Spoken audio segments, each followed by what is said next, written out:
We're going to definitely have archived on our website as well, because we're going to be talking with Jeffery Robbins of Mintz, Levin, Cohn, Ferris, Glovsky, and Popio. Well, that name just keeps getting longer. Yeah, say it softly and it sounds like Maria. You know, every time I ever spoke to Bob Glovsky, he told me there was only one name on the banner. I've heard that. So, Jeff, can I call you Jeff? Of course. Okay, people do the same thing to me. Jeff, Jeffrey, I gave up years ago. Tell me about what your practice is, and then you have to tell me about your other organization, the ADL, the Anti Defamation League, which is a wonderful organization. A wonderful organization. So I have been with Mintz Levin, as we call it, for 31 years, with a couple of times off for good behavior, working in the Senate and working in the U.S. Attorney's Office and a stint at the UN. But apart from that, I've been there for 31 years, and I'm a litigator. Hey, I have a sister-in-law at the UN. You got a sister-in-law? She is now, yeah. Wow. She's the Canadian Minister for World Water Supply. Right. So I was a U.S. delegate twice to the Human Rights Commission in Geneva, where my principal accomplishment was eating more hors d'oeuvres at diplomatic receptions than anybody in the history of the State Department. Ça c'est bon? So I'm told. And That's French for pretty good. I know that. No, I was very honored to have been appointed. I was appointed twice by President Clinton, once in '99 and then in 2000. But since then have been back at Mintz Levin, which I joined at the age of 26, God help me. Wow. Yeah. Time flies when you're having fun. And one of the best places to work in New England, according to Mintz Levin and published reports. A great place, full of great people. When I joined, it was 70 lawyers. It was really a family law firm, albeit a big family. It's now something like 500 lawyers spread around the world, so it's a behemoth, but it's still retained a Scary thought for us non-lawyers, Yeah. 500 lawyers in one building. 500 lawyers in one building. Right. But good people, irreverent people, funny people who care deeply.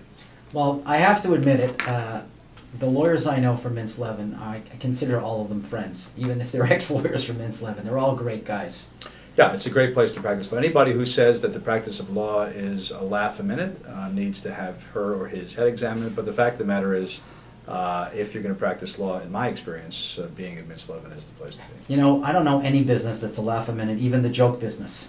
That's right. That's right. The joke business takes a lot of work. That's right.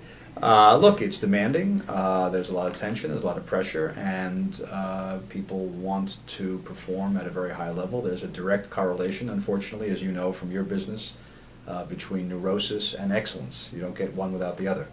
So that's where we are. And the greatest factor that contributes to the lack of excellence is neurosis. That's also and true. usually neurosis is something that we're not aware of. Yeah, no, it's also true.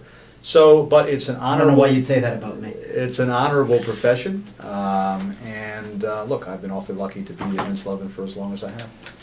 Wonderful. And you're clearly out in the community as well, which helps your reputation. And I think that's wonderful. The Anti Defamation League, I remember growing up, I grew up in Montreal, and the ADL was an important part of the community growing up in the 1950s and 60s. Protecting the minority rights of people. And then for a while, for me, I didn't hear about the ADL for a long time. I think everybody thought things were going in the right direction. And for me, especially over the last 5 years, 10 years, I've heard about the ADL a lot again. And there's a lot of things that go on in America that a lot of people don't realize. And there really is, it's an essential organization for our society, isn't it? It's a hugely significant civic force, not just nationally, and it's been a national force for 100 years. We're celebrating our centennial this year, but in New England, where for a lot of reasons, it's really had a lot of significance. One of the obvious reasons is the impact of Lenny Zakem. Right. I met Lenny just before he passed away.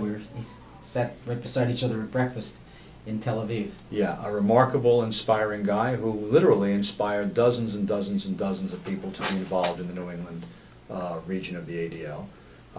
It's not many of us that get a bridge named after us, but with good reason. He was somebody who was, as you know, because you knew him, passionately devoted to bringing people together, passionately devoted to bringing out the best of people.